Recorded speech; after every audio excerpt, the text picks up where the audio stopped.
Bapak Ibu, kita mulai acara diseminasi oleh calon guru penggerak angkatan 9. Bismillahirrahmanirrahim. Assalamualaikum warahmatullahi wabarakatuh. Waalaikumsalam warahmatullahi wabarakatuh. Kepada yang saya hormati Ibu dan Bapak, baik guru karyawan yang ada di SMK Negeri 6 Purworejo dan Bapak Ibu calon guru penggerak angkatan 9.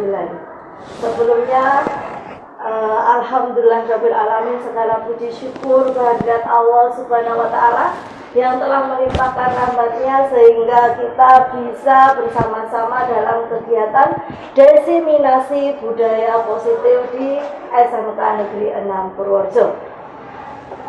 Terima kasih atas kehadiran Bapak Ibu yang telah memenuhi undangan dari kami. Sebelumnya saya perkenalkan untuk acara hari ini. Yang pertama yaitu Ibu Haryanti. Ibu Haryanti tolong berdiri. Ini CGB Angkatan 9 dari SMK Negeri 6 Purworejo, jurusan Tata Busana.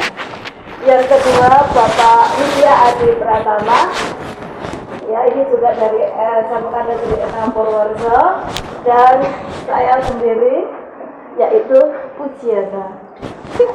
Untuk acara hari ini, yang pertama pembukaan, kedua diseminasi perubahan paradigma oleh Ibu Haryanti, yang ketiga diseminasi disiplin positif kebutuhan dasar manusia oleh Bapak Widya, yang keempat yaitu diseminasi 5 posisi kontrol, restitusi dan segitiga restitusi oleh saya sendiri, 5 umpan balik terakhir penutup.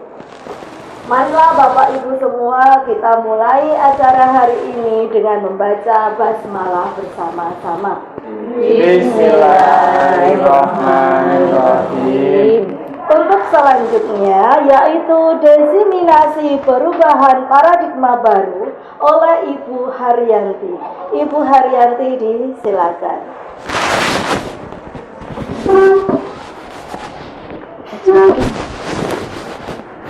Assalamualaikum warahmatullahi wabarakatuh. Terima kasih kepada Bapak Ibu semuanya yang telah hadir untuk memenuhi undangan kami dalam rangka sosialisasi tentang budaya positif yang tadi sudah disampaikan Bu Ana beberapa acara. Untuk yang pertama kami akan menyampaikan tentang budaya positif. Tapi sebelum kita mulai, saya kepingin Bapak Ibu sekalian SBT. Ya, ini sudah sering saya lakukan dan di hari ini akan kita lakukan sebagai pembiasaan kami setiap mengajar maupun dalam pembelajaran. Speaking-nya, monggo Bapak Ibu guru berdiri. Silahkan melihat ke layar ya Bapak Ibu. Nanti kita bareng-bareng. Suaranya ya, gak bener apa kok? Ketok kok. Sudah, tangan diputar-putar. Monggo Bapak Ibu.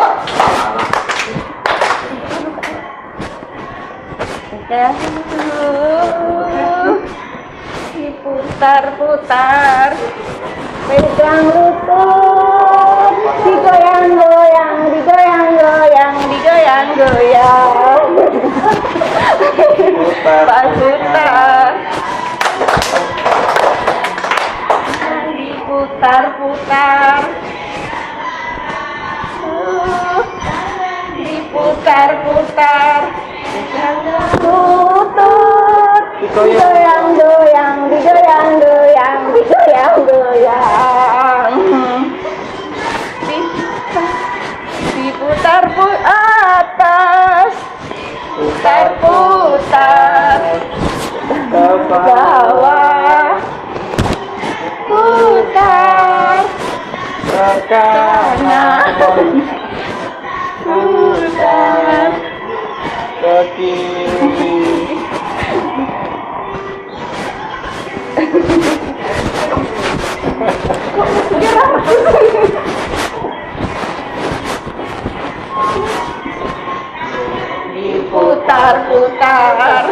tepuk tangan, tangan diputar-putar, bahu diputar-putar, sebelah lutut digoyang-goyang, goyang-goyang, putar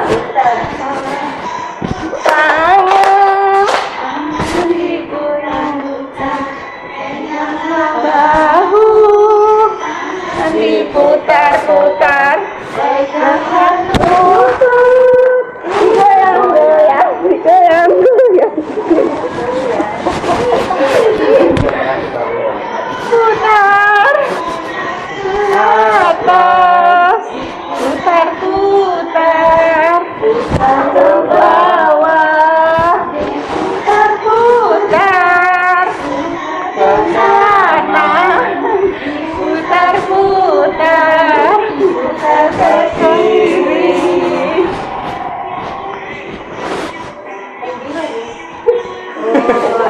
Alhamdulillahirrahmanirrahim.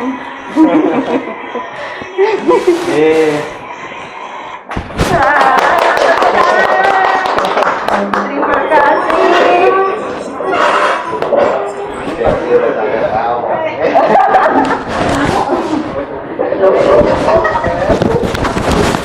Ustaz Bajit turun. Sudah dibaca. Sudah. Ya, terima kasih Bapak Ibu, lumayan ya, ini bisa kita lakukan setiap mau buka pembelajaran ya, paling 1 menit 2 menit. Kalau ini tadi berapa, 3 menitan ya. Nah itu bisa meningkatkan imun anak. Jadi kadang-kadang kalau saya malah SDK-nya apa pagi ini, tunggu saja besok, saya seperti itu. Jadi walaupun memang untuk sama anak, tapi memang kita membutuhkan itu. Jadi banyak sekali manfaatnya sebenarnya di situ sudah kita lakukan. Baik, kita mulai dengan budaya positif ya. Budaya positif di sekolah yaitu nilai-nilai dan pembiasaan-pembiasaan di sekolah yang berpihak pada peserta didik agar mereka dapat berkembang menjadi pribadi yang kritis, penuh hormat dan bertanggung jawab. Jadi untuk budaya positif ini sudah sering kita lakukan Bapak Ibu, cuman kita akan menggiatkan lagi bagaimana budaya positif ini kita lakukan setiap hari, baik di sekolah maupun di rumah. Kemudian bagaimana untuk membangun budaya positif, yaitu dengan paradigma perubahan. Dalam membangun budaya positif, sekolah dapat menyediakan lingkungan yang positif, aman dan nyaman agar siswa mampu berpikir, bertindak, dan menciptakan dengan merdeka, mandiri, dan bertanggung jawab. Umumnya disiplin sangat berkaitan dengan kontrol guru terhadap siswa.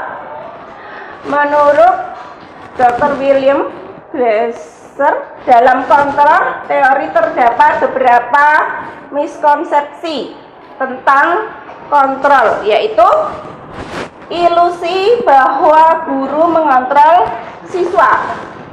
Semua perilaku mempunyai tujuan, bahkan untuk perilaku yang tidak disukai. Untuk itu, pada dasarnya guru tidak dapat memaksa siswa untuk berbuat sesuatu jika siswa tersebut memilih untuk tidak melakukannya. Walaupun guru tampaknya sedang mengontrol perilaku siswa, tetapi sebenarnya siswa sedang mengizinkan dirinya untuk dikontrol. Hal ini karena kontrol guru menjadi kebutuhan dasar yang dipilih oleh siswa. Jadi setiap siswa itu mempunyai kontrol sendiri-sendiri Bapak Ibu. Walaupun kita menyuruh apa, kalau dia tidak mau, dia tidak akan melakukannya. Maka kita harus menggali dirinya. Mau apa kau kalian? Ya. Jadi kita menggali anak itu sendiri. Kita sering melakukan, misalnya kita menyuruh A, menyuruh B, tapi kalau dia tidak ingin, dia tidak bakal mau.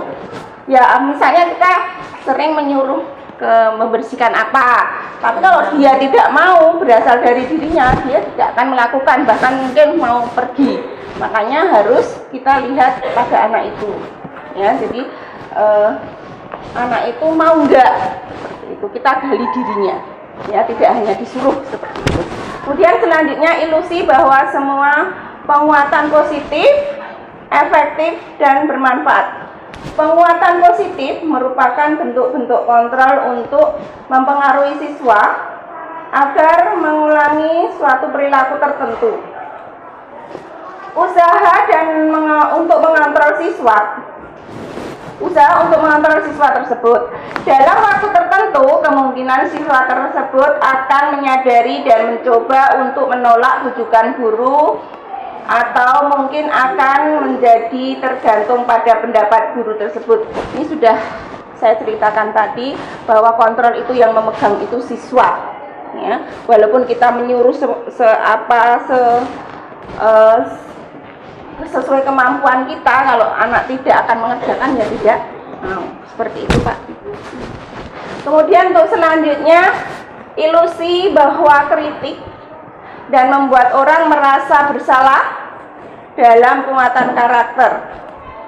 Menggunakan kritik dan rasa bersalah untuk mengontrol siswa membuat siswa menuju identitas yang gagal karena secara tidak langsung mengajarkan mereka belajar untuk merasa buruk tentang dirinya sendiri. Kemudian selanjutnya, ilusi bahwa orang dewasa memiliki hak untuk memaksa perilaku yang memaksa tidak akan efektif untuk jangka waktu yang panjang dan bahkan dapat membentuk suatu permusuhan. Jadi untuk ini karakter ilusi. Jadi misalnya kita kalau sedang mengadakan bimbingan ya di BK itu kita kan sering misalnya menyalahkan dan seterusnya. Sebenarnya anak itu sudah dalam hatinya itu memang merasa bersalah seperti itu. Tapi tentunya kita sebagai seorang guru tidak serta-merta menyalahkan. Kita harus mencari solusi, ya. Solusi bagaimana penyelesaian masalah yang ia dapatkan, yang ia terima, yang sedang ia lakukan, ya. Misalnya kalau kita membimbing anak, ditanya sebenarnya kenapa kamu seperti itu dan seterusnya, gitu ya Bapak Ibu. Selanjutnya Pak,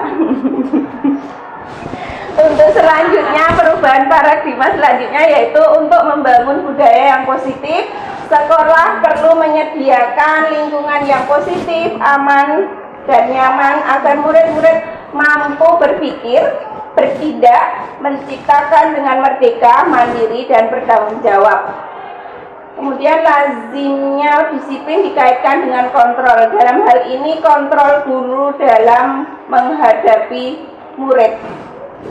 Tentunya sudah kita laksanakan bagaimana kita semua membuat sekolah ini menjadi nyaman, ya, menjadi nyaman, enak, seperti yang kita laksanakan setiap pagi. Mungkin kita bertemu dengan 5S, ya. Kemudian misalnya kita berinteraksi dengan murid, ya, bertanya dengan lemah lembut dan seterusnya. Jadi diusahakan kita berusaha untuk tidak kasar terhadap mereka, biar mereka merasa nyaman. Untuk selanjutnya, perubahan paradigma stimulus respon, yaitu teori kontrol. Ya, untuk tabel di bawah ini ada 2 tabel ya Bapak Ibu, stimulus respon dan teori kontrol. Yang pertama, realitas kebutuhan kita itu sama. Kemudian untuk kontrolnya, realitas kebutuhan kita itu sebenarnya berbeda-beda. Kemudian untuk teori kontrol berikutnya, setiap orang memiliki gambaran berbeda, ya. Kemudian kita mencoba mengubah orang agar berpandangan sama dengan kita. Kemudian untuk kontrolnya, kita berusaha memahami pandangan orang lain tentang dunia. Kemudian perilaku buruk dilihat sebagai suatu kesalahan. semua perilaku memiliki tujuan. Ya, kemudian orang lain bisa mengontrol saya. Pada teori kontrolnya hanya Anda atau kita sendiri yang bisa mengontrol. Kemudian saya bisa mengontrol orang lain. Kemudian Anda tidak bisa mengontrol orang lain.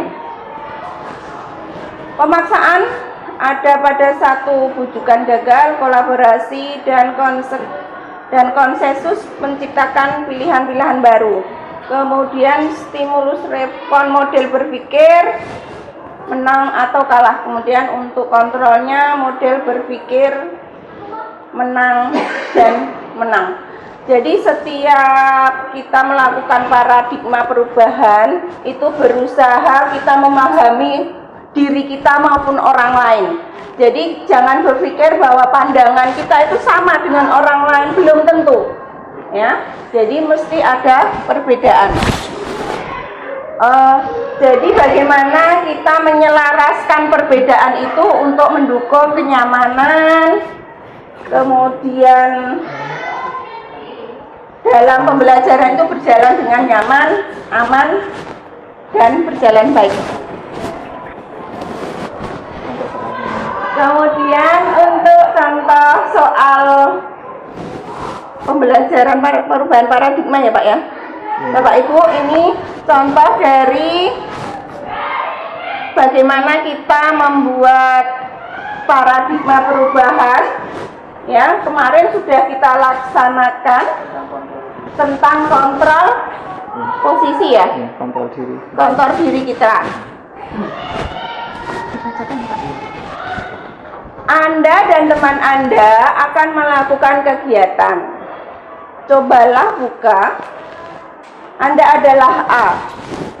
Tugas Anda adalah mengepalkan salah satu tangan Anda. Coba Anda bayangkan bahwa Anda menyimpan suatu yang sangat berharga di dalam kepalan tangan Anda. Anda perlu menjaga benda tersebut sekuat tenaga. Anda karena begitu pentingnya untuk kehidupan Anda. Tugas B atau rekan Anda adalah mencoba dengan segala cara untuk membuka kepalan tangan. Teman Anda B boleh membujuk, menghardik, mengintimidasi, memarahi, menggoda, mengkritik, bahkan menawari uang. Baik Bapak Ibu, nanti akan kita lakukan ya Pak Widya. Bapak Ibu guru, apa Pak Widya sampai? Ya, Bapak Ibu guru aja. Oh ya, jadi nanti dengan temannya. Ya, dengan teman sebangku ya Bapak Ibu. Nanti coba. Oh ya, baik, nanti akan dipandu oleh Bu Ana. Sini Bu, biar bisa melihat. Bapak Ibu bisa melihat soalnya di depan. Jadi nanti kita akan mempraktikkan kontrol kita. Misalnya kita punya sesuatu. Nggih, di sini aja lah. Sini nggih. Saya punya. Sini nggih, bukan ngeten nggih, Mas. Wis kok. Punya sesuatu. Jadi ketika nanti misalnya saya meminta, responnya Bu Ana itu akan bagaimana? Jadi di Bu Ana itu sudah terjadi pengontrolan diri.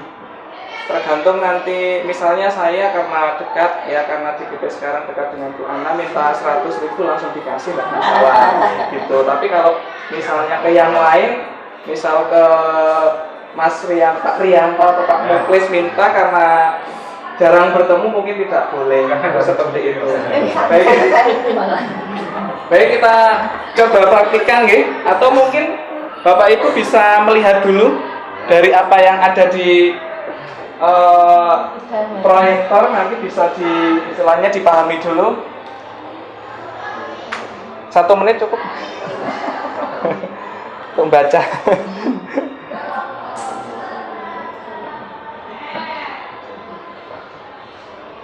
Saya punya sesuatu di kepala saya Bu. Ini kalau Bapak Ibu maksa atau apa yang saya kepalakan ini akan misalnya pengen tahu ini apa sebenarnya ya, mau saya berikan atau tidak itu sebenarnya. Baiknya langsung saya praktekkan nggih. Monggo Bapak Ibu dilihat. Saya praktekkan. Itu apa Bu? Rahasia. Kayaknya itu merah-merah tadi kayak ada angkanya. Uang ya? Apa ya? Pokoknya sesuatu ya. Sesuatu ya? Yang berharga tentunya Pak. Ya, tapi kalau saya melihat itu dalamnya ada seperti uang itu Bu. Nah ini kebetulan gini Bu, tanggal tua ini kan. Ya, biar kita tambah akrab, biar komunikasi berjalan, pinjam dulu 100. Bapak ini uang itu, ini isinya memang uang ya. Tapi ini boleh karena dijatuh. sama-sama tanggal tua Pak Wid ya. Iya, dan memang ini tinggal segini untuk saya padahal kurang berapa hari di menuju tanggal 1 masih berapa? 2 minggu lagi. 10 harian itu. Ya. Nah nanti ini kalau saya berikan terus saya harus bagaimana ini belanjanya, apa pinjam kusurnya ya? Ya berarti saya nggak boleh nipu. Maaf Pak Wid, Ada besok tugas itu kan saya memecat. Masa nggak boleh sih? Iya itu besok Pak Wid. Iya. Iya. Iya, Besok iya. kalau tanggal 1 ya Ya. tak beri, tapi yang ini jangan Pak Wid, ini tanggal 1-1-nya. Ya udah. Ya kurang lebih seperti Seperti itu. itu ya. Itu saja Bapak Ibu. Enggak dilanjut.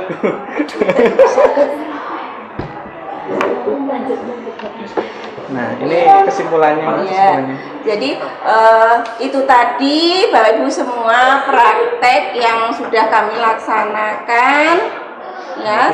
Jadi setiap orang itu punya kontrol dan kontrol itu ada pada dirinya, orang lain tidak bisa. Ya. Kita sendiri yang memegang kontrol atas kepalan tangan. Tadi sudah dipraktekkan oleh Bu Ana ya.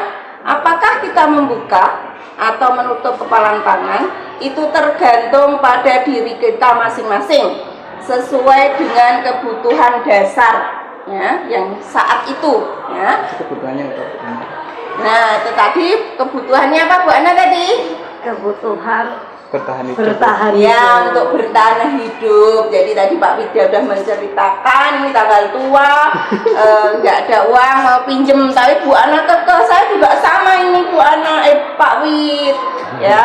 Jadi yang berhak membuka itu hanya beliaunya Bu Ana, seperti orang lain tidak seperti itu ya.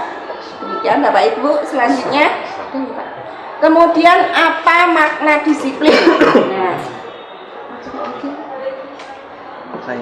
ya, untuk selanjutnya untuk apa makna disiplin di sini akan disampaikan oleh Pak Widya. Monggo Pak Widya.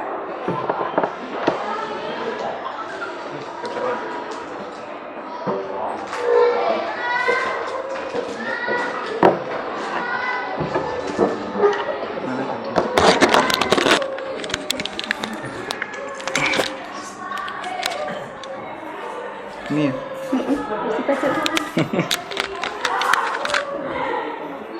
Baik, Assalamualaikum warahmatullahi wabarakatuh. Bismillah, alhamdulillah, la haula wala quwata illa billah.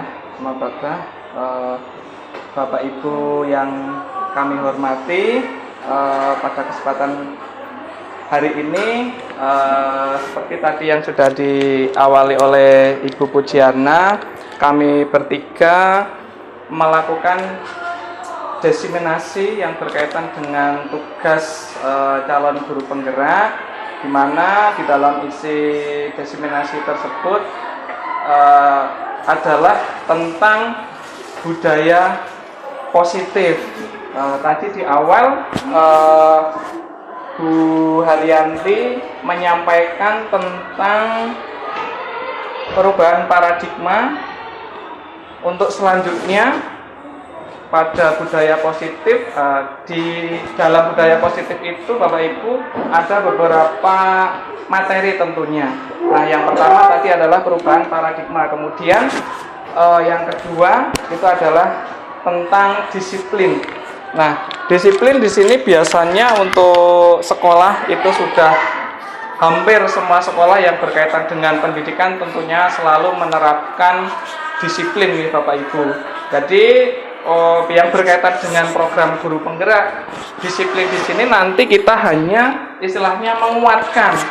Jadi apa yang sebelumnya sudah pernah dilaksanakan yang berkaitan dengan baik itu aturan yang ada di sekolah, kemudian aturan murid di sekolah itu harus seperti apa, kemudian setelah kami mempelajari program pendidikan guru penggerak, ternyata semua aspek di dalam lingkungan sekolah itu harus ikut berpartisipasi. Nah, biasanya yang sudah kita salah memaknakan arti ya, disiplin itu hanya untuk murid saja kalau di sekolah, tetapi sebetulnya yang paling penting adalah Bapak Ibu guru terlebih dahulu, karena Bapak Ibu guru itu sebagai contoh nanti untuk murid-murid kita. Bagaimana nanti kalau misalnya Bapak Ibu guru tidak disiplin, ya tentunya ketidakdisiplinan itu akan dicontoh oleh murid kita.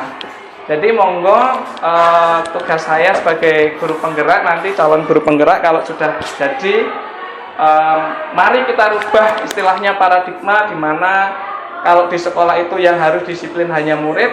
Mari kita rubah ke depannya untuk disiplin kita terapkan ke semua lingkup ya, baik itu guru, karyawan ya. Jadi intinya seluruh warga sekolah itu harus menerapkan yang namanya disiplin. Baik, untuk makna disiplin yang disampaikan di sini ada Bapak pendidikan kita ya, Bapak Ki Hajar Dewantoro itu pernah menyatakan bahwa untuk menciptakan siswa yang merdeka di sini dalam artian pembelajaran, karena kita juga sudah melaksanakan kurikulum merdeka tentunya. Bapak Ibu juga sudah sering mengikuti workshop, kemudian IHT dan lain sebagainya, tidak perlu saya jelaskan merdeka yang seperti apa. Karena kadang-kadang saya mendengar Indonesia sudah merdeka tapi pembelajaran belum merdeka. Nah, ini perlu kita pelajari lagi, merdeka yang bagaimana. Nah, merdeka di sini adalah merdeka yang kita menuntun, sifatnya menuntun murid dengan kemampuan yang dimiliki oleh murid tersebut, kemudian kita mengarahkan, sifatnya kita tidak memaksa terhadap murid tersebut. Jadi setiap murid yang ada di sekolah itu pasti sudah mempunyai kemampuannya masing-masing. Nah, tugas kita adalah untuk menuntun, mengarahkan bagaimana nanti kedepannya murid tersebut bisa menuju masa depan atau mencapai cita-cita yang diinginkan. Maka syarat utamanya yang harus mempunyai disiplin yang kuat yaitu disiplin diri yang berasal dari motivasi internal dari dalam diri sendiri, Bapak Ibu. Jika tidak mempunyai motivasi internal, maka diperlukan motivasi eksternal. Nah, internalnya kalau di sekolah itu ya internal pada murid ya, kemudian yang eksternalnya orang lain itu adalah kita sebagai pendidik ya, sebagai pendidik. Kemudian makna disiplin yang kedua menurut Diana Gosen menyatakan bahwa kata disiplin berasal dari bahasa Latin disiplina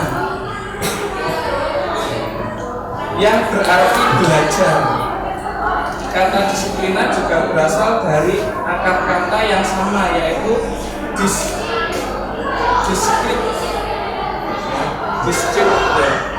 atau murid atau pengikut. Diana juga menyatakan bahwa disiplin juga berkonotasi dengan disiplin diri siswa. Kemudian disiplin diri dapat membuat seseorang menggali semua potensi dirinya untuk mencapai suatu tujuan, sesuatu yang dihargai dan bermakna di sini. Tujuannya murid sekolah di SMK, kebetulan sekolah kita adalah SMK, berarti nanti setelah lulus adalah mempunyai skill, kemudian mempunyai kemampuan yang nanti setelah lulus itu bisa langsung siap kerja, karena untuk dari SMK adalah menciptakan lulusan yang siap kerja. Seperti itu. Kemudian motivasi perilaku manusia. Motivasi perilaku manusia menurut Diana dosen itu ada 3, Bapak Ibu. Yang pertama, untuk menghindari ketidaknyamanan atau hukuman. Jelas sesuatu yang berkaitan dengan hukuman itu ya murid tidak guru pasti selalu ingin menghindari. Ya. Seseorang berperilaku untuk menghindari permasalahan yang mungkin muncul dan berpengaruh kepada mereka secara fisik, psikologis, ataupun tidak terpengaruhnya kebutuhan mereka bila mereka tidak melakukan tindakan itu. Kemudian yang kedua, untuk mendapatkan imbalan atau penghargaan dari orang lain. Seseorang berperilaku untuk mendapat pujian, hadiah atau imbalan dari orang lain yang menurut mereka penting dan mereka letakkan dalam dunia berkelas mereka. Kemudian yang ketiga, untuk menjadi orang yang mereka inginkan dan menghargai diri sendiri dengan nilai-nilai yang mereka percaya. Orang melakukan sesuatu karena nilai-nilai yang mereka yakini dan hargai. Motivasi ini akan membuat orang mempunyai disiplin positif karena motivasinya bersifat internal. Jadi kesimpulannya dari tadi apa yang saya sampaikan, Anda tidak bisa mengontrol orang lain, hanya Anda yang bisa mengontrol diri Anda. Bisa lihat ini tulisannya sudah benar nih Bapak Ibu, takutnya nanti ada kesalahan. Makna disiplin di sini adalah kemampuan memerintah diri sendiri dalam mengontrol dan menguasai diri untuk memilih tindakan yang mengacu pada nilai-nilai yang kita hargai dengan penuh tanggung jawab tanpa terpengaruh orang lain. Untuk tujuan dari disiplin positif adalah untuk menanamkan motivasi kepada semua siswa kita ya, agar mereka menjadi orang yang mereka inginkan dan menghargai diri sendiri dengan nilai-nilai yang mereka percaya. Motivasi ini berasal dari diri siswa internal sehingga akan berdampak jangka panjang dan tidak akan terpengaruh dengan adanya hukuman dan hadiah. Nah, salah satu proses untuk mendisiplinkan anak-anak kita karena kita di sekolah yaitu dengan membuat keyakinan kelas. Nah, keyakinan kelas ini saya juga baru mengetahui ada keyakinan kelas itu setelah mengikuti program Kawan Guru Penggerak ya Bapak Ibu. Jadi keyakinan kelas itu hampir sama dengan peraturan kelas. Oke. Ada peraturan kelas, ada keyakinan kelas. Untuk kurikulum merdeka sekarang kita ubah menjadi keyakinan kelas. Kenapa kok menjadi keyakinan kelas? Karena untuk aturan kelas itu biasanya dibuat tanpa persetujuan kelas tersebut. Jadi hanya beberapa misalnya yang membuat hanya gurunya tanpa melibatkan anak didiknya. Nah, untuk keyakinan kelas kita membuatnya bersama dengan anak didik kita. Kita buat keyakinan kelasnya, kemudian kita setujui bersama, kemudian kita melakukannya juga bersama-sama. Tidak hanya murid yang melakukan, tetapi Bapak Ibu guru juga ikut melakukan ya untuk mencontohkan anak didik kita. Nah, keyakinan kelas merupakan nilai-nilai kebaikan atau prinsip-prinsip yang disepakati secara universal, jadi keseluruhan. Kalau di dalam kelas ada Bapak Ibu guru ya, Bapak Ibu juga ikut melaksanakan aturan tersebut.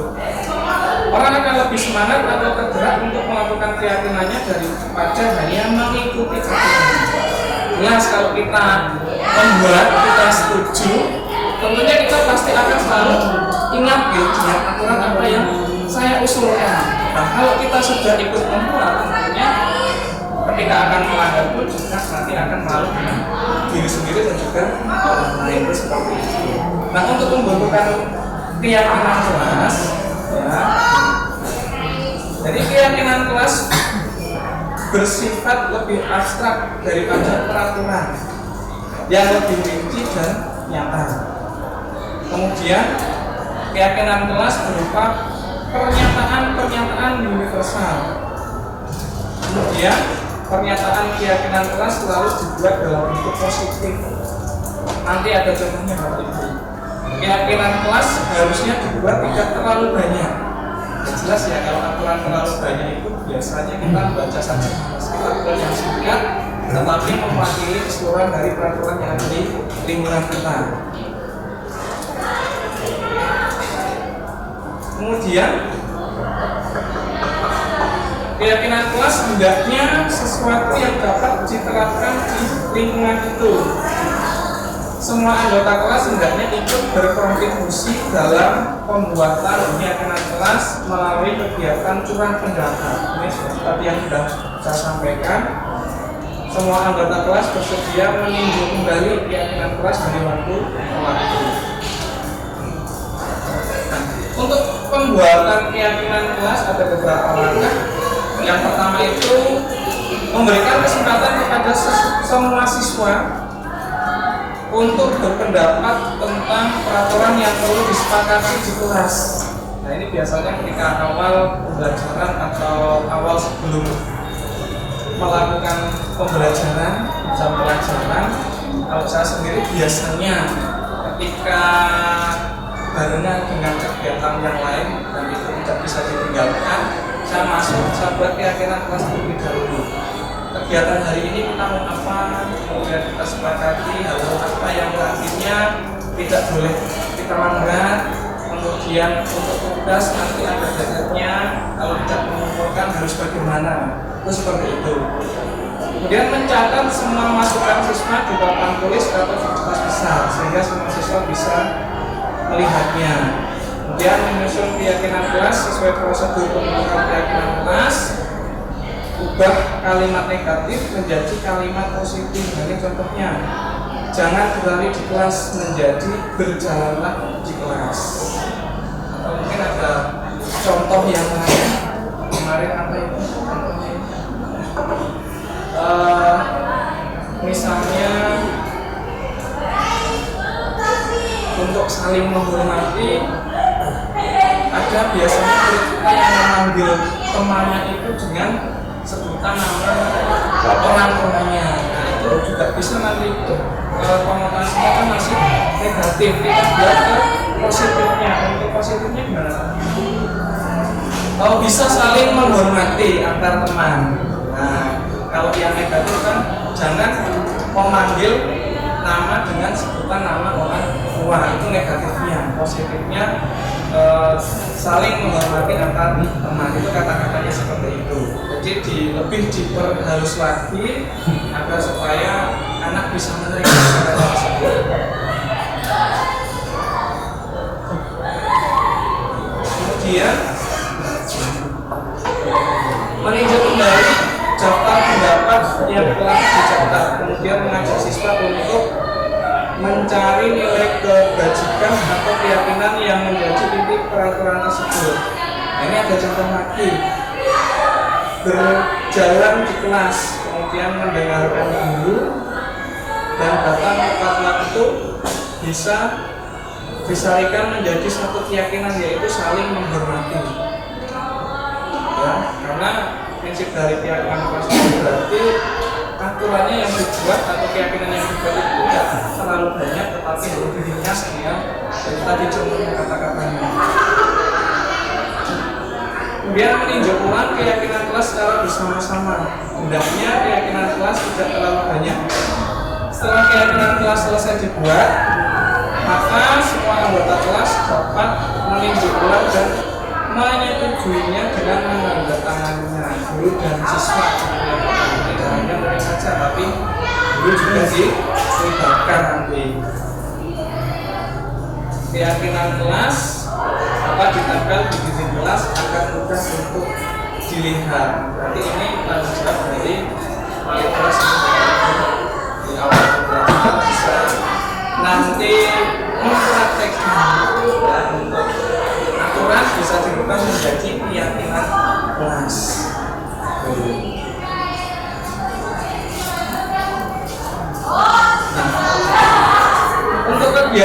pendalaman keyakinan kelas itu ada dua. Yang pertama itu adalah kegiatan tampak seperti tidak tampak seperti. Kegiatan ini dilakukan dengan membantu anggota kelas menjadi beberapa kelompok. Setiap kelompok diberikan kertas, salah satu kelompok menulis huruf T kapital yang besar. Guru memberikan salah satu keyakinan kelas pada tiap kelompok. Dua kelompok dapat diberikan keyakinan yang sama. Jika ada 10 kelompok, kemudian setiap kelompok diminta memberikan pendapat tentang keyakinan tersebut, tampak seperti apa, kemudian tidak tampak seperti apa. Kemudian hasil setiap kelompok dipresentasikan pada kelompok besar dan kertasnya ditempel di sekeliling dinding kelas agar dapat dilihat oleh semua anggota kelas untuk menguatkan pemahaman. Nah, ini kegiatan tampak seperti tidak tampak seperti bisa dilihat di proyektor, tapi karena terlalu kecil ya, saya bacakan saja untuk yang bersikap positif. Tampak seperti bersemangat menyelesaikan dalam tugas, tidak tampak seperti malas berusaha menyelesaikan tugas. Kurang lebih seperti itu, Bapak Ibu bisa sambil dilihat. Kemudian yang percaya dan menghormati orang lain dan barang miliknya, tampak seperti melaksanakan setiap tugas yang didapat dengan baik dan sepenuh hati. Kemudian tidak tampak seperti mengerjakan tugas dengan asal-asalan. Jadi tidak tampaknya itu biasa kalau kita berada di model seperti ini, biasanya anak-anak gerakan itu tidak tampak seperti padahal dilakukan. Melakukan mengerjakan tugas dengan asal-asalan. Kelihatannya dari depan itu mengerjakan, tapi ternyata di belakang mengerjakannya dengan asal-asalan. Itu tidak tampak seperti. Harusnya yang ada yang poin positifnya adalah tampak seperti terus. Jadi tampaknya seperti mengerjakan, tapi betul-betul mengerjakan. Seperti itu. Kemudian yang kedua, kegiatan mempelajari tanggung jawab setiap warga kelas. Ada pun langkah-langkah yang dapat dilakukan oleh guru. Nah, ini kaitan dengan kita guru. Guru membuat bagan yang berisi 4 kotak, masing-masing kotak diisi dengan judul. Guru tugasnya titik-titik. Nanti ada contohnya. Murid tugasnya titik-titik. Kemudian guru tugasnya bukan dan murid tugasnya bukan. Berarti ini yang tidak boleh dilaksanakan atau dilakukan. Guru bercurah pendapat dengan 2 cara, yaitu mengajak siswa. Ini caranya ini Bapak Ibu, mengajak siswa berpendapat secara individu atau membagi murid dalam 4 atau 8 kelompok, dan setiap kelompok diberikan tugas untuk bercurah pendapat tentang masing-masing tugas, bukan tugas guru ataupun siswa, masing-masing tugas ya. Hasil dari curah pendapat ditempel pada dinding kelas agar dapat dilihat seluruh anggota kelas. Nah, ini kalau dilaksanakan nanti kelasnya bisa penuh ya, banyak tempelan-tempelan ya, kalau dilaksanakan dengan benar nantinya. Ini contoh curah pendapat tugas saya dan tugas kamu. Nah, tugas guru, tugas murid. Guru tugasnya tentunya mengajar, mendidik, kemudian murid tugasnya belajar, mencoba, dan seterusnya. Kemudian tugas guru bukan. Nah, ini yang tidak boleh dilakukan berarti. Tugas guru bukan menyakiti atau disakiti. Itu tidak boleh disakiti, ada dibalik-baliknya. Menyakiti, kemudian disakiti.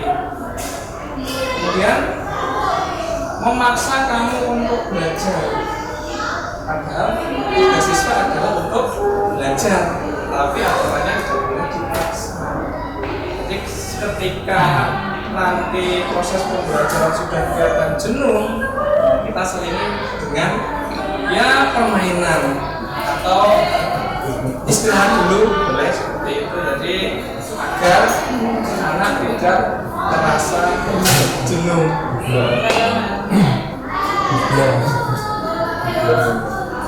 Kemudian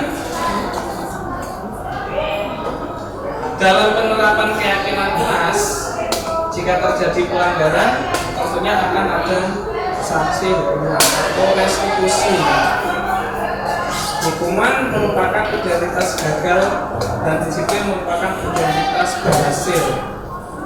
Lebih jelasnya dapat kita lihat bersama ada identitasnya hukuman, kemudian identitas berhasil sukses itu disiplin, ada sanksi, kemudian restitusi. Nah, yang tidak boleh kita lakukan untuk sekarang ini adalah kita menghukum. Jadi istilahnya bukan menghukum, tapi ada konsekuensi, bukan hukuman tapi konsekuensi. Kemudian ada restitusi juga.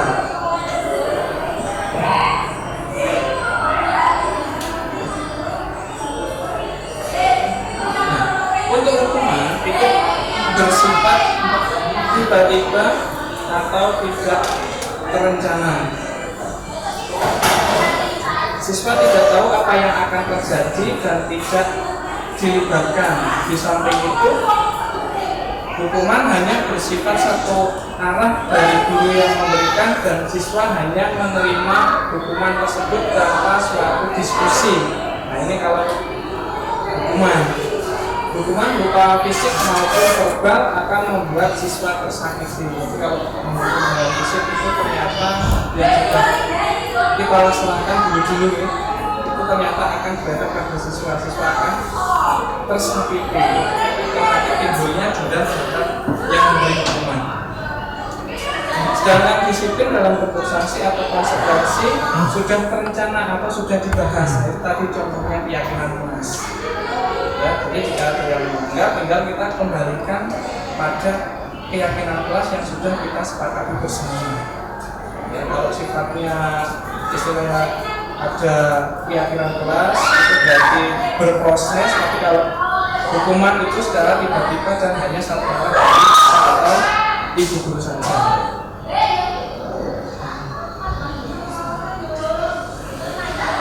Nah, untuk jenis-jenis hukuman ini ada 5. Okay. Yang pertama, memberikan pengaruh jangka pendek dan jangka panjang, ya, itu dihukum oleh penghargaan. Kemudian yang kedua, penghargaan tidak efektif. Kemudian penghargaan merusak hubungan. Kemudian penghargaan mengurangi ketepatan, penghargaan menghukum.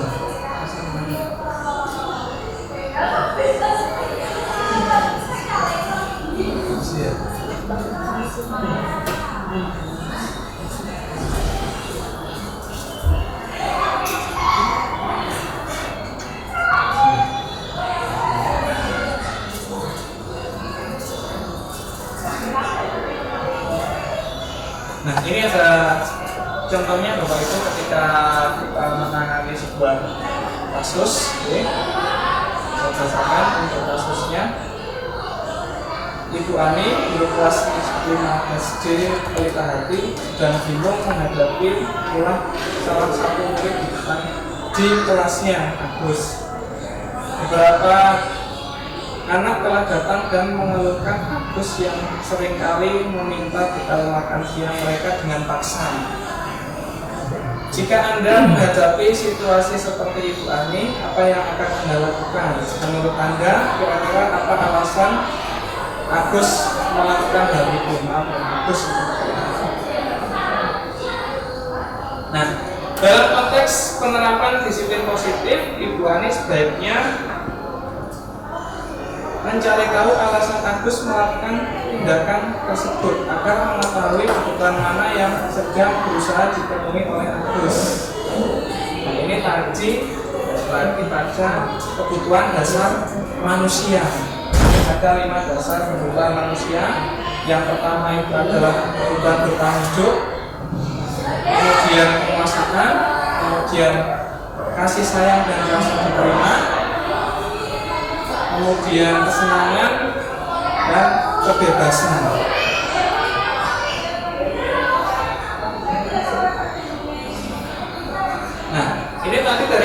yang saya sampaikan, apabila jawaban Agus karena ia lapar dan orang tuanya tidak membawakan bekal makan siang, kebutuhannya adalah bertahan hidup. Kemudian apabila jawaban Agus karena ia senang temannya jadi memperhatikan dia, kebutuhannya adalah cinta dan kasih sayang, kebutuhan untuk diterima.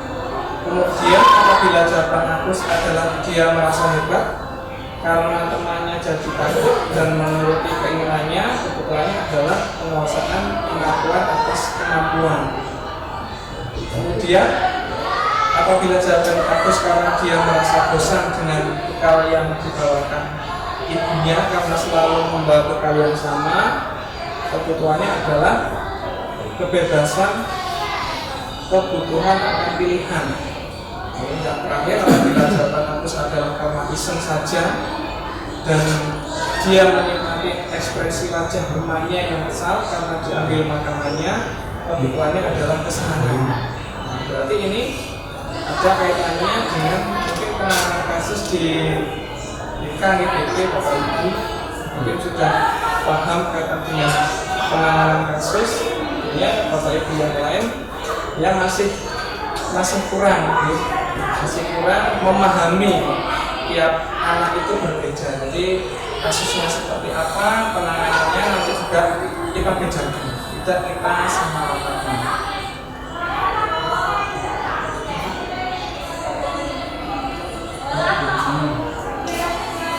Baik, Bapak Ibu, kiranya hanya itu yang dapat saya sampaikan. Nanti selanjutnya masih ada 30 slide lagi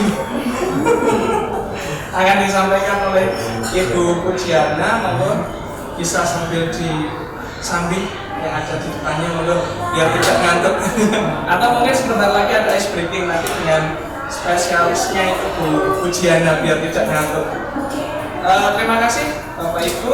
Dari saya kurang lebihnya mohon maaf. Saya akhiri. Assalamualaikum warahmatullahi wabarakatuh. Waalaikumsalam.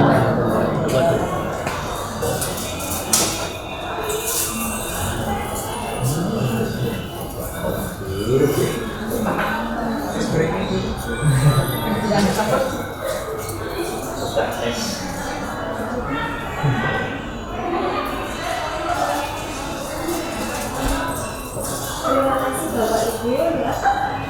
Itu tadi sudah disampaikan oleh Ibu Hayati dan Bapak Puja itu tentang budaya positif. Di antaranya tadi disiplin positif, terus kebutuhan dasar manusia. Nah sekarang kita Bapak Ibu misalkan ya Bapak Ibu, ini Bapak Ibu guru dulu bukan aku. Ini kalau Bapak Ibu guru kasih ahlinya.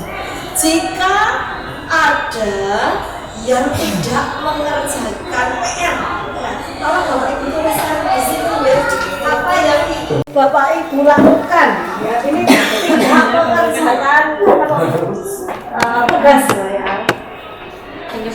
Ya.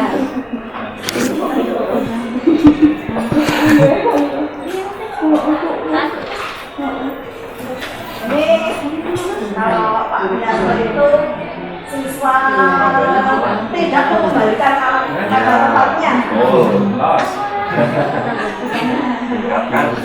Nah sebelum kita ke posisi ke 5 posisi kontrol, ya. Sudah rekam. Apa yang dilakukan Bapak Ibu ketika menghadapi siswa. Jadi penanganan siswa itu sebenarnya itu dari diri kita dahulu Bapak Ibu, sebelum kita sampaikan ke apa yang lebih tinggi lagi, kita selesaikan dahulu. Saya tak ngasih satu dulu. Mau kecetnya enggak? Nah, dari kata pesannya dulu. Kalau saya akan saya tanya dulu alasannya kenapa tidak mengerjakan tugas saya, apakah kurang jelas ataukah tadi malam ada kegiatan apa atau kurang waktunya atau bagaimana. Baru saya beri tindakan sesuai dengan atau kalau sudah malah aku rusin aku kalian ini kesepakatan yang sudah kita lakukan. Ya, terima kasih Ibu Desi Astuti ya. Ini nanti kita akan, sebelum kita mempelajari 5 posisi kontrol kita, ketika siswa tidak mengerjakan PR atau mengerjakan tugas Ibu Desi tadi menanya dulu kenapa, terus setelah itu baru dijawab tergantung dari jawaban tadi dengan apa yang harus saya lakukan. ya, terus sesuai dengan kesepakatan atau tidak. Ya, terima kasih ini Bu Desi. Ini satu saja cukup dulu ya untuk contohnya. Nah, di sini Bapak Ibu ya ada 5 posisi kontrol. Nah, nanti dilihat yang Bapak Ibu tulis ya, masuk ke posisi kontrol yang mana. Yang pertama penghukum. Pernah tidak Bapak Ibu bilang kamu tidak mengerjakan PR, sana lari. Lari berapa kali lapangan, pernah belum? Belum, alhamdulillah ini. Kalau zaman dulu itu banyak yang seperti itu ya. Terus ada lagi pembuat orang merasa bersalah. Nah, ini juga sering dilakukan ya. Misalkan ya, tadi Bapak sangat kecewa dengan kamu, berarti merasa bersalah ya. Terus sebagai teman, nah sebagai teman biasanya untuk curhat-curhatan. Nah, ini biasanya kalau yang biasa dicurhati itu BK mungkin ya, Bu Rena, Pak Heri, Pak Mulis itu sering dapat curhatan. Terus sebagai monitor atau pemantau. Nah, di sini melihat pemantau itu melihat antara kesepakatan tadi ada konsekuensi dari tindakan yang dilakukan ya untuk monitor atau pemantau. Untuk manajer, nah ini yang paling bagus ini Bapak Ibu ya. Manajer itu posisi di mana guru berbuat bersama dengan murid, mengajak siswa mempertanggungjawabkan perilakunya untuk mendukung siswa menemukan solusi. Jadi siswa tersebut yang menemukan solusi sendiri ya. Kita hanya mengumpan sebenarnya ya, mengumpani sehingga siswa tersebut mendapatkan solusi sendiri, sadar diri untuk mengerjakan hal yang tadi menyimpang tadi menjadi lebih bagus. Itu ya Bapak Ibu. Nah, ini tujuannya dari 5 posisi kontrol guru ya. Kita lanjut saja ya. Nah, terus kita ke restitusi. Restitusi itu sebuah cara menanamkan disiplin positif pada siswa ya. Tentunya biasa kita sebut dengan win-win solution ya, win-win ya, yaitu menguntungkan istilahnya menguntungkan semuanya ya, tetapi tidak mempermasalahkan satu orang saja. Nah, ini ciri-ciri restitusi ya. Restitusi itu bukan menebus kesalahan, tetapi restitusi itu memperbaiki hubungan ya. Restitusi itu adalah tawaran bukan paksaan. Restitusi itu menuntun. Nah, kita itu diminta menuntun sebenarnya ya. Terus kita lanjut saja. Nah, ini adalah segitiga restitusi. Jadi ketika kita menghadapi masalah Bapak Ibu ya dengan siswa, kita menggunakan yang namanya segitiga restitusi. Nanti ada dramanya ya, ini oleh Bu Haryanti dan Pak Widya. Jadi mengetahui, walaupun mungkin Bapak Ibu guru BK sudah mengetahui ya, tetapi istilahnya untuk kita belajar bersama dan ada prakteknya. Ini yang pertama tentunya segitiga restitusi itu adalah menstabilkan identitas. Kedua, validasi tindakan yang salah. Terakhir, nilai-nilai apa yang telah disepakati atau diyakini. Nah, di sini nanti Pak Widya dan Bu Haryanti ya akan mempraktekkan dari satu sisi menstabilkan identitas, 2 sisi validasi tindakan yang salah, 3 sisi menanyakan keyakinan. Untuk masalahnya, untuk ini oh ya, kertas di kertas ya, tak bacakan dulu permasalahannya ya. ini yang A ya, sebagai muridnya yang A, ini yang Guru. Oh, ya. Iya. Ini saya bacakan masalahnya dulu ya, nanti biar Pak Widya dan Bu Haryanti yang mempraktekkan. Kasusnya begini Bapak Ibu, Anda bernama Ali, berarti muridnya Pak Widya ya ini. Widya saja. Oh Widya, Nah. Anda bernama Widya, seorang murid kelas 8 SMP. 12 SMK. Oh 12 SMK. Sewaktu jam sebelum istirahat makan siang baru dimulai, Anda melihat Amira, Anda melihat Haryanti yang sedang memperhatikan hasil ujian atau ulangan yang didapatkannya. Anda menghampiri Haryanti dan bertanya berapa nilai yang didapatkan. Iya. Haryanti menjawab nilainya 60. Seketika Anda merasa senang dengan nilai yang 90 yang Anda dapatkan. Ini kan gurunya. Ya. Terus Haryanti mendengar itu langsung tiba-tiba terlihat sedih karena diejek sama Iya. dia tadi. Maaf nih nggak pakai padaku ya. Emang murid. Nah terus sebagai guru, nah ini nanti ada yang berperan sebagai guru dan sebagai Murid. ya. Guru memutuskan memanggil ya, memanggil. Nah sehingga nanti apa yang akan dilakukan nanti kita tanyakan saja. Nah untuk selanjutnya silakan Pak Widya dan Bu Haryanti untuk mendramakan. Masuk ngadeg ya. Saya muridnya nih. Iya.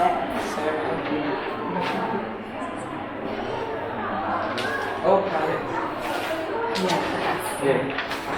Paketan data. Paket. Nama saja. Jenengan dulu. Kan jenengan guru, kan jenengan yang menanya ke saya.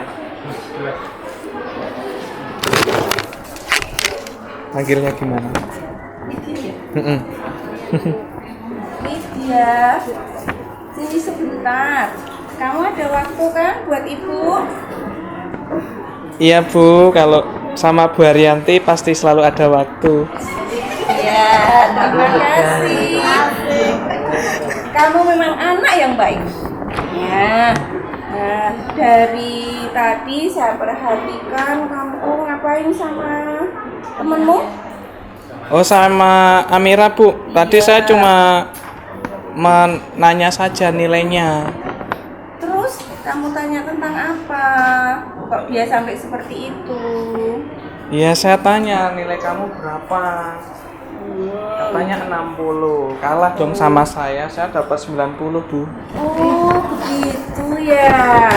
Kemudian Amira sampai nangis apa sampai apa itu kok dengar kayaknya menangis loh. Iya Mana? tadi menangis Bu.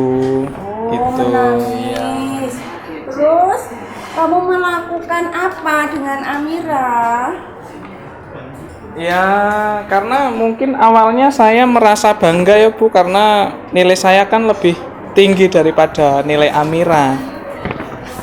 Ya seperti itu ya menurut kamu ya. Ya. Coba keyakinan kelas kita itu apa, diingat-ingat. Kemudian kalau kamu seperti itu, menurut kamu bagaimana, sesuai tidak dengan keyakinan kelas kita? Baik Bu, untuk keyakinan yang pernah kita buat dalam satu kelas kita harus saling menghargai.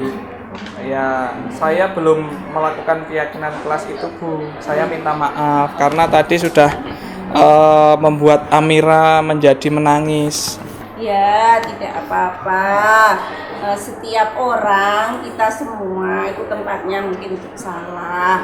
Nah, kamu sudah tahu ya kesalahanmu seperti itu. Kamu akan memperbaiki. Nah, untuk memperbaikinya, kamu mau bagaimana? Baik Bu, saya akan meminta maaf kepada Amira dan mengajak rekan sekelas untuk mengulas kembali keyakinan kelas yang sudah dibuat, terutama dalam tindakan-tindakan yang mencerminkan keyakinan kelas tersebut, Ibu. Baik, bagus sekali. Baiklah, nanti kita lihat kamu melakukan itu apa tidak. dan untuk seterusnya kamu bisa berubah menjadi lebih baik. Nah, diusahakan tidak diulangi ya Mas. Nggih, Bu. Ya, baik. Silakan kembali. Terima kasih waktunya ya. Terima kasih Bu, saling dulu.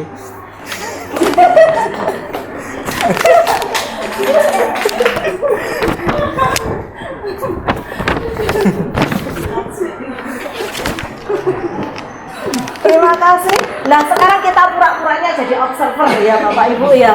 Yang pertama ini, apakah tadi Ibu guru tadi Bu Haryanti ya. Jadi membuka percakapan dengan ramah.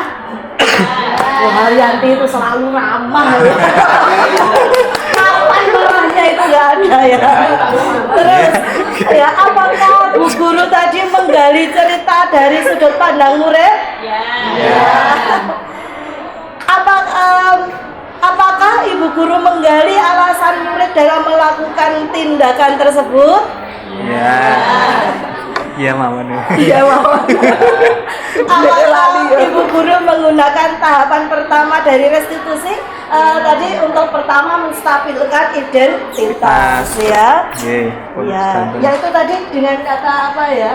Punya waktu atau tidak? Punya waktu atau tidak? Semua orang pernah berbuat Salah.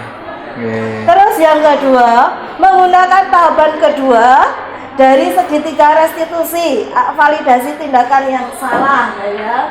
Yang kedua itu kamu pasti punya alasan. Kamu pasti punya alasan mengapa melakukan hal itu tadi yang dikatakan Ibu Guru tadi. Terus yang ketiga, menggunakan tahapan ketiga dari segitiga restitusi atau menanyakan keyakinan. Ya, di sini sudah ya tadi ya. Ya. Terus menawarkan restitusi pada murid ya. Sudah. Menggali tindakan restitusi yang diusulkan oleh murid ya. Terima kasih Bu Haryanti dan Pak Widya. Itu tadi adalah contoh ya melakukan restitusi, yaitu menggunakan langkah-langkah segitiga restitusi untuk menyelesaikan permasalahan bersama. Itu Bapak Ibu ya untuk modul. Nah sekarang ini adalah hasil-hasil ya yang telah dilakukan oleh kami ya untuk mengubah atau contoh budaya positif yang sudah diterapkan dari materi ini Pak ya, memberi solusi atau melakukan tindakan ya, melakukan tindakan segitiga restitusi. Terus nah ini untuk pembiasaan sikap oleh Ibu Haryanti. Ya cantik banget.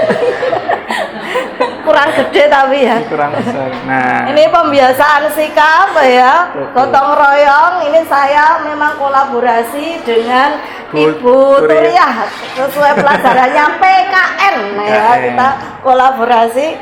Ya. Nah itu untuk contoh-contoh dan sebelum kita ke umpan balik, marilah kita selalu berupaya.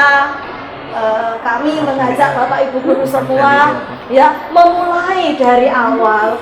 Jika menghadapi masalah dengan siswa, kita selesaikan dengan restitusi, tentunya dengan langkah-langkahnya segitiga restitusi ya. Tak lupa selalu mendasarkan kepada 5 kebutuhan dasar manusia itu sehingga yang sudah saya praktekkan saat saya jadi pembina upacara minggu yang lalu ya, ketika mengevaluasi jalannya upacara, kita menggunakan hal-hal yang positif ya.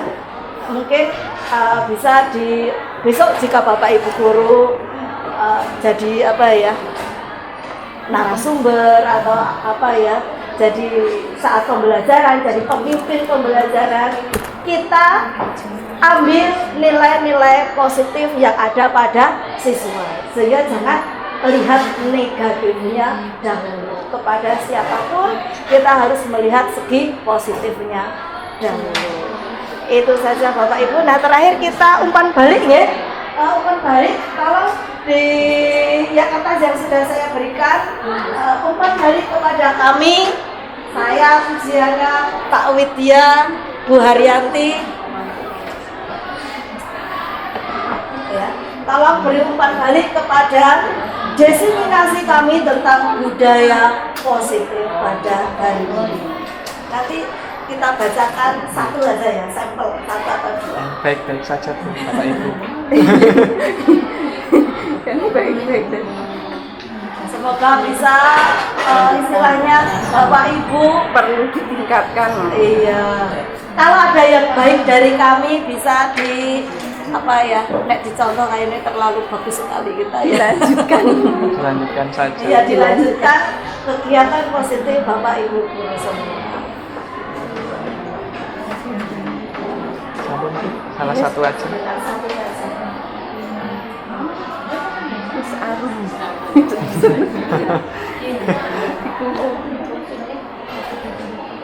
Meningkatkan kegembiraan menjadi budaya positif. Nah, ini saya bacakan dari Bu Azizah ya. Sudah bagus. Terima kasih Bu. Terima kasih. Silakan dilanjutkan. Terima kasih. Satu lagi atau ada yang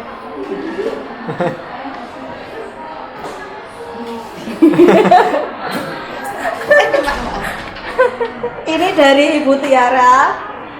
Di desiminasi yang disampaikan sudah bagus. Kami menjadi paham bagaimana budaya positif itu. Terima kasih.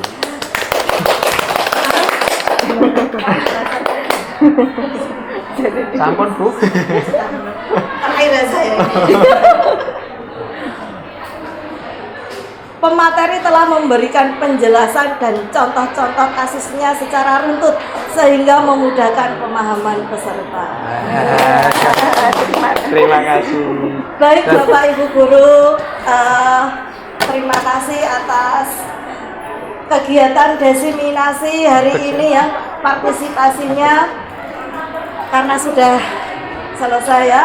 Marilah kita tutup dengan membaca hamdalah bersama-sama. Alhamdulillah rabbil alamin.